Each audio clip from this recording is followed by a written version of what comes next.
हाथरस भगदड़ में 121 लोगों की जान चली गई। कई लोग घायल हो गए। बाबा भोले की प्राइवेट आर्मी का धोखा तो सबने देख लिया। बाबा की सेवादार जिन्होंने यह कार्यक्रम आयोजित किया, उन्होंने पुलिस को किसी भी प्रकार से सहयोग करने के लिए मना कर दिया और पुलिस की आश्रम में नो एंट्री करवा दी। बाबा के सिक्योरिटी टीम में एक सेंसर बोर्ड है जो बाबा की वीडियो बनाने से रोकता है। बाबा की सभा में किसी भी प्रकार का वीडियो बनाने की मनाही है और अगर कोई वीडियो बनाता पकड़ा जाए तो उसके साथ दुर्व्यवहार किया जाता है। हाथरस में 121 लोगों की मौत इसी बाबा के चरणों की धूल और उसका प्रसाद लेने के चक्कर में हुई है। यही नहीं, बाबा के आश्रम के प्रसाद के चमत्कार का भी झूठ उनके भक्तों में फैलाया जाता है। बाबा भोले के कासगंज वाले आश्रम में दावा किया जाता है कि वहां से चमत्कार करने वाला पानी निकलता है। अंधविश्वास फैलाना गैर कानूनी है और इसी कारण बाबा भोले एक बार जेल की हवा भी खा चुके हैं। आश्रम में एक नल लगा हुआ है जिसमें से निकलने वाला पानी भक्तों के लिए अमृत है, दिव्य है और उससे कई बीमारियां सही हो जाती है। यहाँ तक कि भूत प्रेत की बाधा भी सही हो जाती है। भोले बाबा की सेवादार जो खुद को महापुरुष कहते हैं और भोले बाबा को परमात्मा कहते हैं। बाबा के जितने भी सेवादार हैं वह ड्रेस कोड में रहते हैं। बाबा के सेवादारों को इसकी तनख्वाह भी नहीं मिलती है। वह निस्वार्थ भाव से सेवा करते हैं। बाबा का पर्ची सिस्टम भी है। जिसे भी उनसे बात करनी होती है उसको एक पर्ची दी जाती है। बिजनेस मैनेजमेंट में भी बाबा भोले गुरु है। हर बिजनेस का टेंडर बाबा ने सेवादारों को दिया है। यह दावा किया जाता है कि बाबा के सेवादार मिट्टी को भी सोना बनाकर बेच देते हैं।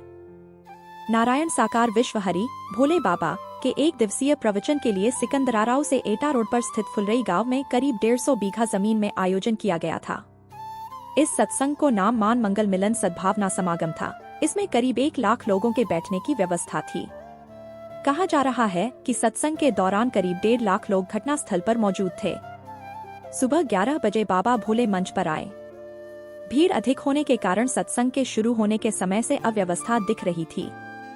दोपहर करीब 1:45 बजे आरती के साथ सत्संग समाप्त हुआ। सत्संग के समाप्त होने के बाद वहां मौजूद श्रद्धालु सत्संग स्थल से बाहर निकलने लगे।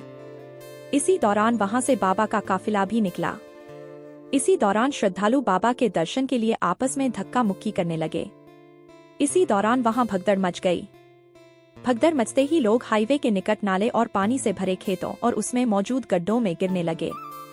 इस दौरान जो लोग नीचे गिरे उन्हें किसी ने उठाने की कोशिश नहीं बल्कि उन्हें रौंदते हुए भीड़ आगे बढ़ने लगी। इस भगदड़ के दौरान किसी का मुंह, किसी का पैर, किसी का सिर तो किसी का हाथ मिट्टी में दब गया। वहीं कार्यक्रम स्थल के पास ही दूसरी तरफ भी खेत में बने गड्ढों में कई लोग यूं ही दब गए। घटना की सूचना मिलते ही प्रशासन मौके पर पहुंचा और घायलों को पास के अस्पताल में भर्ती कराया गया। बताया जा रहा है जिन लोगों को अस्पताल में भर्ती कराया गया था उनमें से कई लोगों की मौत घटनास्थल पर ही हो गई थी। मामले की जांच के दौरान पता चला है कि स्थानीय एसडीएम ने सिर्फ 80,000 लोगों के जुटने की ही अनुमति दी थी, लेकिन सत्संग के आयोजकों ने जितने लोगों के इकट्ठा करने की अनुमति मिली थी उससे कहीं ज्यादा लोगों को घटनास्थल पर इकट्ठा होने दिया। भोले बाबा ने 17 साल पहले छोड़ी थी पुलिस की नौकरी। बाबा सफेद सूट और सफेद जूते में दिखाई देते हैं। भोले बाबा का असली नाम सूरजपाल है। सभी जाति वर्ग के लोग इनसे जुड़े हुए हैं। भोले बाबा कासगंज जिले के पटियाली तहसील के बहादुरनगर गांव के रहने वाले हैं। उनके पिता किसान थे। भोले बाबा पुलिस में सिपाही के रूप में भर्ती हुए थे। भोले बाबा ने यूपी पुलिस में काम करते हुए 12 थानों में अपनी सेवाएं दी हैं।